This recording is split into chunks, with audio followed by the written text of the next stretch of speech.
Mahiya naman kayo sa inyong kapwa Pilipino. Binastos pa nila ako. What is the law and what Pakinggan ng proceeds of the illegal drug trade ng Duterte. The law enforcement, the highest law enforcement official being head of PNP. Yeah. And now you're hiding this scoundrel, this fugitive. Hello po sa inyong lahat at magandang araw po. Ngayon po ay matutunghayan po natin ang isa na naman pong recorded podcast natin. Pag-uusapan po natin yung ating in-depth analysis right now about po sa recent nangyayari po sa Iran at ano na po ang nagiging epekto ng giyera sa Iran dito sa ating bansa, specifically sa ating mga kababayan na maaari po maapektuhan dito sa Europa. Bibigyan po natin ng in-depth analysis about dito sa issue na to together with one of the people na hinahangaan ko po. Lagi na po siya nakakapasyal sa ating channel. Yung mga listeners, siya po ay chairman po ng CENPEG, Center for People Empowerment and Governance, think tank for public policy, former professor po sa UP Manila. Ayan. Please welcome po Professor Ronald Simbulan. All right, sa mga nakikinig po, salamat po ulit. Today, ayusin ko lang po, ayan. Oh, ba't ganun? I'll make sure na hindi ako ang I think okay. I think okay. Okay. I think okay na 'to. Alright, Prof. Again, magandang Holy Week po. Holy Week po first muna kasi alam natin na this is pinipick up ito ng every media, especially dito po sa States, grabe. Sobrang pinag-uusapan. Prof, kung alam nyo lang, yung feed ko at sa Facebook ko dito sa States, we're talking about it and we're excited kasi nga matatapos, 'di ba? Kasi yung gas prices at tindi. Ang tindi na epekto dito sa States. And I think sa natin para po sa ating mga listeners. Again, guys, this is UP Professor Ronald Simbulan. Po ay President ng CENPEG, Center for People Empowerment in Governance. Yan, public think tank po dyan po sa Pilipinas. And sa pagsisimula po nito, kailangan ba talaga ang digmaan para mapigilan yung nuclear threat? O isa na namang panganib na hakbang na dulot ng kapangyarihan at takot galing Amerika? Habang pinapalakas ng Amerika ang laban na ito sa Iran, ng ilan na ito ay para sa seguridad, pero para sa iba, isa lang itong panibagong yugto ng walang katapusang digmaan. Ngayong araw na to, together with Professor Ronald Simbulan, susuriin natin ang katotohanan sa likod nitong balita na to. And I would say sa mga listeners po na napakinggan nyo na si Prof. Ronald Simbulan, most definitely, yung maririnig nyo po sa kanya is more in-depth compared po sa mga naririnig natin from other people. Kaya ayan, kung may notepad kayo tulad ko, sulat-sulat din kayo pag may chance. First po, no, I wanted to ask you, is the framing of Iran as the foremost sponsor of terror in the world shaping global justification para magkaroon ng gera sa Middle East? Maingay sila pagdating sa Gaza. Ito yung sinasabi niyo po about sa Palestinian and Israel, tama? Ngayon, Sabi nga laban dun sa ako, sabi nga nung makakaliwa, parang sinasabi kasi nila yung pag-aaklas, tama po, yung term na ginagamit Pag-aaklas, nila. oo. Ito pa, ano ang anong masasabi niyo dito? Yung katotohanan na ng Amerika at ng Israel na may claim po na malapit na daw magkaroon ng nuclear weapon ang Iran. Kaya nila sinimulan itong atake na. Parang siya, Saka sinasabi nila that's the reason why parang sila yung money generating na bansa pagdating sa mga ika nga yung tag na terrorist sa Middle East kasi talaga yung pera matindi talaga sa kanila. Rafat. Oh, siyempre especially po Mm. tinitignan nila kung anong motibo behind this issue.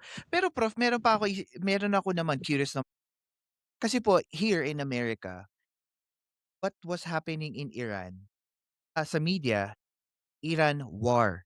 Pero technically in our constitution, nagiging war lang siya 'pag inaprubahan siya ng Congress, majority of the Yeah. Congress at dun lang magsisignal na magiging war siya. So right now, what President Trump is saying, this is a military operation. I think my question to you is this. A lot of people is criticizing President Trump kasi nagiging preemptive war siya.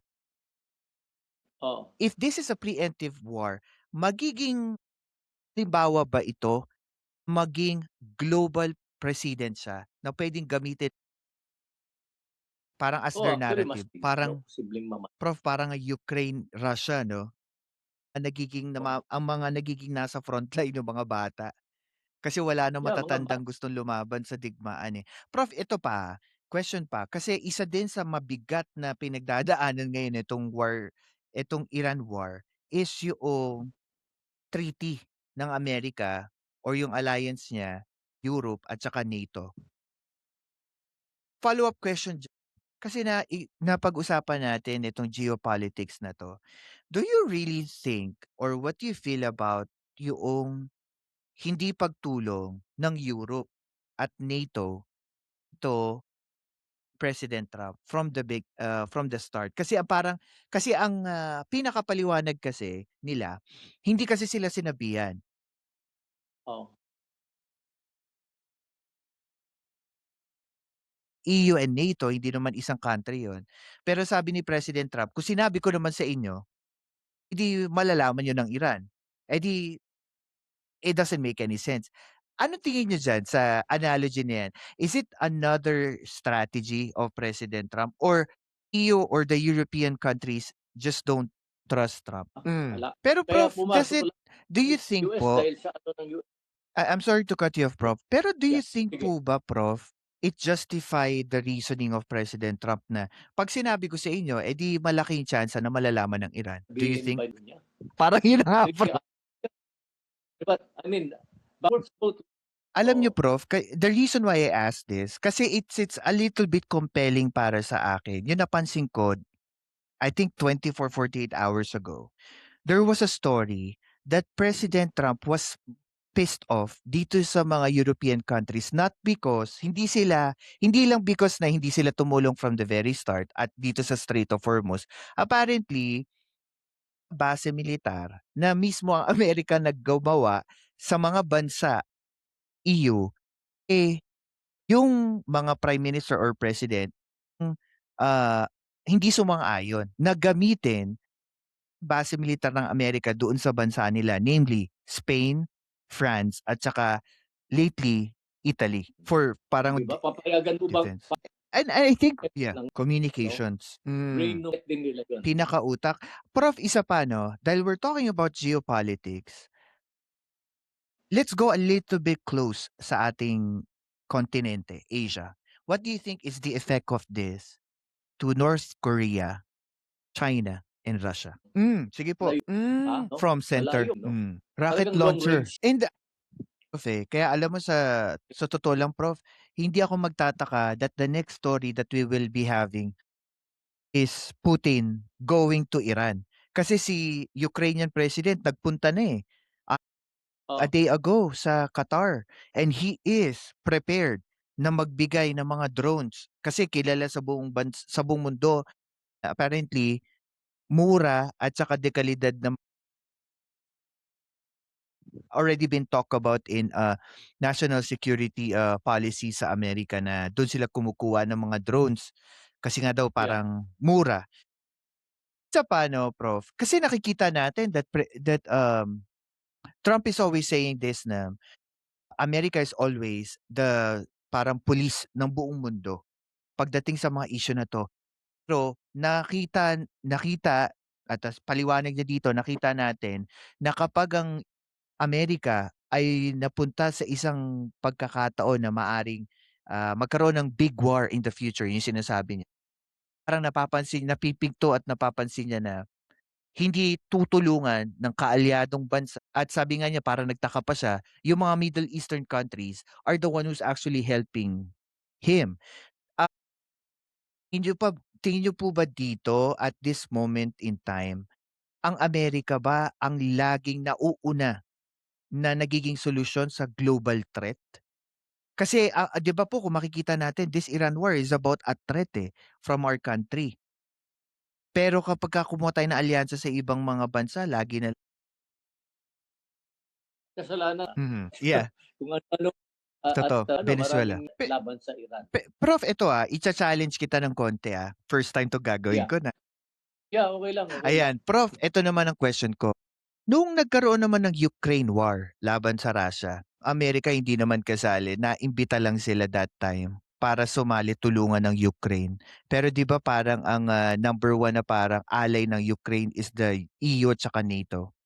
Pero parang sinasabi ni Trump is that bakit nung panahon na hindi naman namin 'yan giyera, hindi naman malapit sa amin, tumulong kami sa inyo nung kinailangan niyo kami. Pero ngayon naman nung kinailangan namin kayo, tumulong kayo sa amin, wala kayo. Ano po masasabi niyo diyan? Pero alam niyo Prof, alam niyo na yun nga Prof, alam niyo nakikita ko dito, sa Ukraine war pa lang dun na nagsimula ang mali Kasi parang nangyari, naging president siya dito sa Iran. Anong ginawa ng Amerika sa Ukraine, dapat susundin din ng EU o ng NATO sa ginagawa niya sa Iran. Yung support, yung alliance, yung money, 'di ba, yung logistics. Yeah. Parang yun po yung Yeah. nakikita ko and I think and don't get me wrong Prof, I think naniniwala ako for few, naniniwala ako kay President Trump na kung hindi nangyari ang Ukraine, hindi din mangyayari ang Iran. Kasi sabi niya sanga-sanga nasa iisang kontinente nagsimula sa Europe at saka sa ano sabi niya Eurasia, Europe, Asia.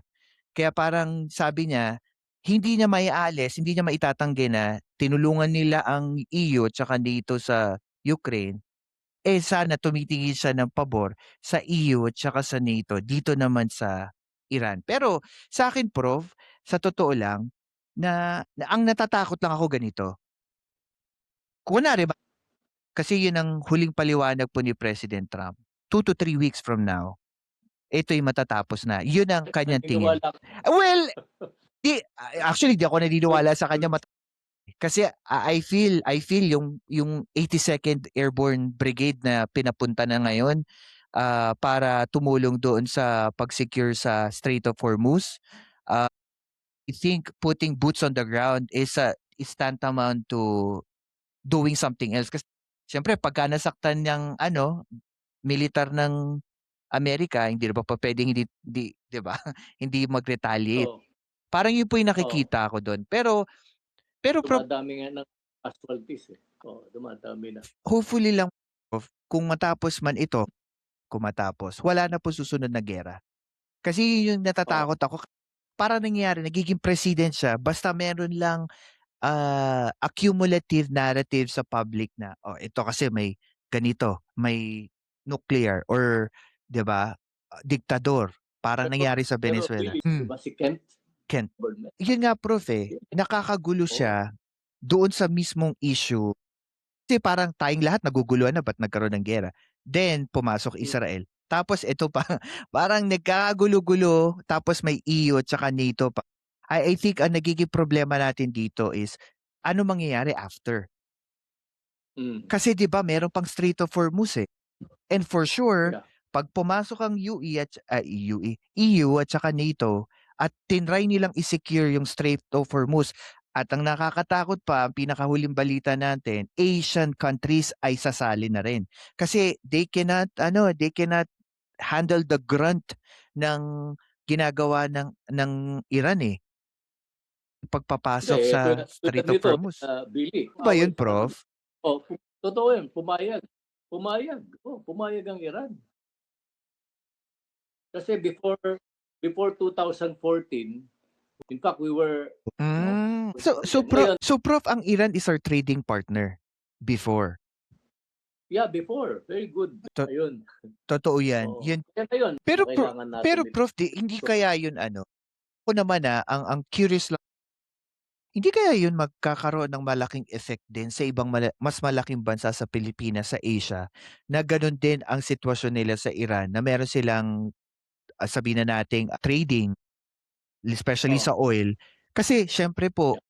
kung maliit ang isang bansa, tapos meron din ibang country na kailangan ng oil, and then they also trade with Iran, yung prioritization, kasi 'di ba, correct me if I'm wrong, sa isang tanker na magdadala ng oil mula Iran papuntang Asia, hindi naman po isang tanker, dalawa, tatlong countries. 'Di ba po 'pag isang tanker, usually isang country lang 'yan, and that's your oil reserve straight from the source. Yeah.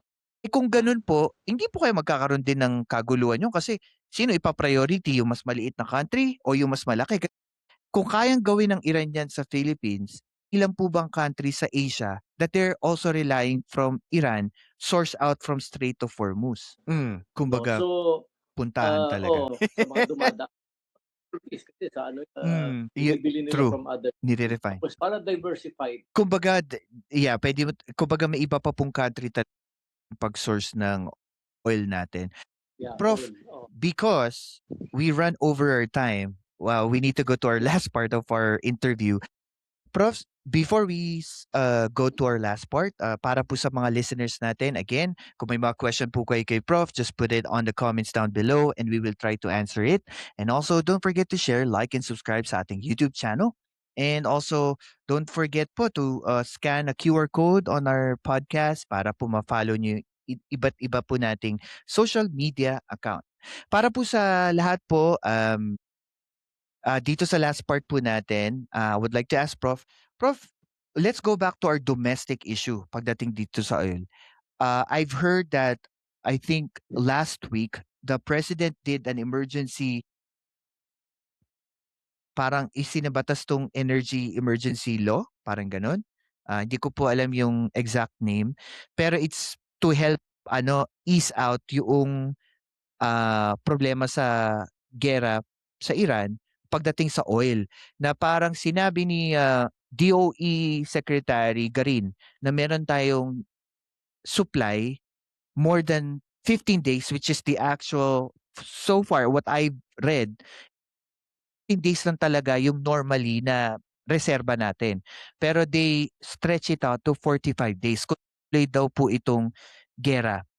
And they said that we can outsource yung oil natin if hindi tayo makakuha sa Middle East, sa China, Russia, Singapore, and Indonesia. I think my question to you po, Prof, if this is where the trajectory ng ating gobyerno are you okay with us dealing with countries like China and Russia? Yes, and I think, Prof, last nahirit ko na sa inyo. Would it be counterproductive? Kasi 'di ba meron pa tayong issue sa China. If Yeah. we go with China as our least resort na lang, would it damage yung political capital ng ating pangulo, knowing that we are very sensitive with our issue for West Philippine Sea against China? Kasi, Prof, eto po So, narinig ko to kay Associate Justice Carpio. Ang issue daw po kasi nila dito, it's more on yung ibig sabihin ng contract sa Pilipinas is tayo yung pagmamay-ari. Pero nung nabasa po nila yung contract naman sa China, yun lang daw po ay nakikiari sa pagmamay-ari ng China. So anong tingin niyo po well, dyan? ngayon, ngayon, Eh di wag ngayon, nyo. kung ayaw natin sa terms na inano, Pilipinas. Prof, at the end of the day, mga perfect na country. Pero we can agree to disagree. yeah. Yun din po, sa totoo lang, doon ako lagi nagi-gear towards yung bang tipong may pangangailangan man tayo o wala, at the end of the day, it's only the national interest ang importante. Natin. Oo. Yun po talaga yung yun doon ako uma-agree sa inyo 1,000,000%. Pero Prof, maraming salamat po. I know we went over sa ating time limit, pero iba kayo pag kaya dami ko natututunan. Ang dami kong nakukuhang Salamat. pointers. Prof, thank you po. Later po for our live. Pero po sa mga listeners po Again, thank you po sa mga nakikinig, especially mga OFW, Prof. I got a lot of messages from them. They really appreciate your insights, especially sa geopolitics kasi kaiba daw po kayo sa mga napapanood nila on mainstream. At saka Baka free yung po before we end, ito naman po yung aking takeaway dito sa pinag-usapan natin with Prof. Para po sa akin, no, ang pinakatanong kasi dito, ito po ba ay proteksyon o isang panganib na sinusugal ng Amerika sa Middle East? Lagi ang kasaysayan ng huhusga kung ito ay magliligtas sa mundo o lalo tayong iipitin sa panganib. Especially Philippines, hindi naman tayo nasa Middle East, pero ang panganib kasi dito sa oil crisis natin. Dahil sa geopolitics at na-share na rin to ni Prof, bilang kung sino ang nananalong mahalaga. Ang pinaka-importante dito is kung ano ang susunod. At yun ang kinakatakot natin kasi hindi natin alam kung anong mangyayari bukas eh. Sa mga listeners natin at sa mga estudyante ni Prof, huwag kayong mag-alala. We will try to update you guys, especially yung mga bagong balita from Prof. Yan. Update namin po kayo, bibigyan namin kayo ng in-depth analysis sa mga mangyayari in the future dito sa gera sa Iran at anong magiging epekto nito sa Pilipinas. So, Prof, maraming salamat po, and sa mga listeners, thank you and God bless po. Thank you. Thank you.